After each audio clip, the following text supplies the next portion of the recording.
Hello and welcome back. This is video number 7, and we're going to pick off where we left off.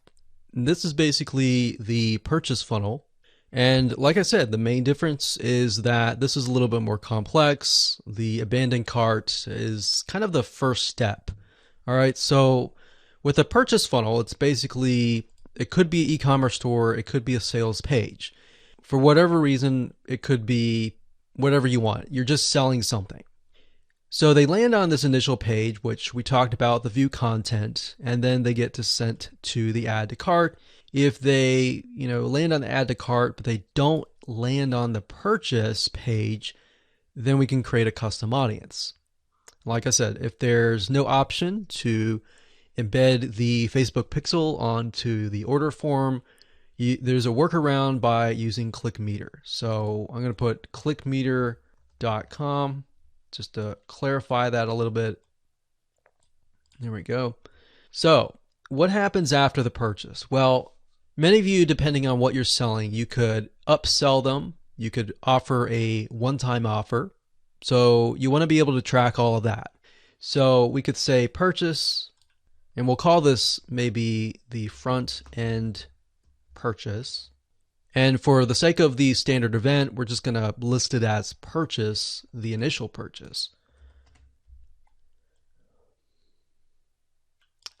All right, so the next thing we have is the one-time offer, all right, or the upsell, the same thing. So we're going to do one-time offer. Now, bear in mind, I briefly went over this, but basically with Facebook pixels, when it comes to the standard event, you can use what Facebook gives you, but you can also use your own keyword. But you just need to make sure that you know what that keyword is, all right? So we could name it OTO1. And if you have several funnels, you might want to name it something related to that funnel. But for the sake of simplicity, we're just going to say OTO1. And I'm going to bold that so that you know that's a standard event. So we could do that. And maybe we want to figure out, okay, how many people purchase the front end offer, but they don't purchase the one-time offer. So if they made a purchase of the front end offer, which is the offer that they're aware of, the one-time offer is basically an offer that they are not aware of, but it's a really good deal that they're going to want to take up upon because they're going to save a lot of money. So this is the one-time offer, and you can add one-time offer 2, one-time offer 3, and you can get more complex with that. But basically, let's say we want to figure out who purchased both, whereas who purchased one or the other. So everyone who's at this point is going to purchase the front-end purchase. So what we want to do here is we want to create a custom audience. So let me scroll over here so that you can see it better. So we want to create a custom audience and say, whoever purchased this, but did not purchase this, let's put them in a custom audience. All right. And we can also say, anybody who has purchased this and this, put them into a custom audience. Now,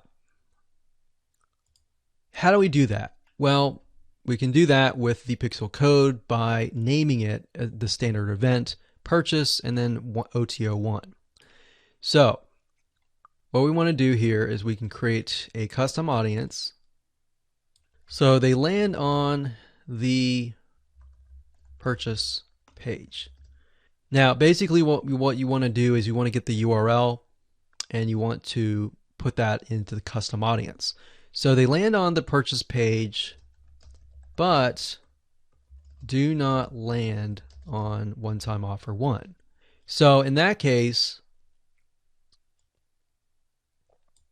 basically they purchased the front-end offer, but they haven't purchased the one-time offer for whatever reason. So we could put that into a custom audience, and then we can thereby do a retargeting campaign and retarget them for this offer.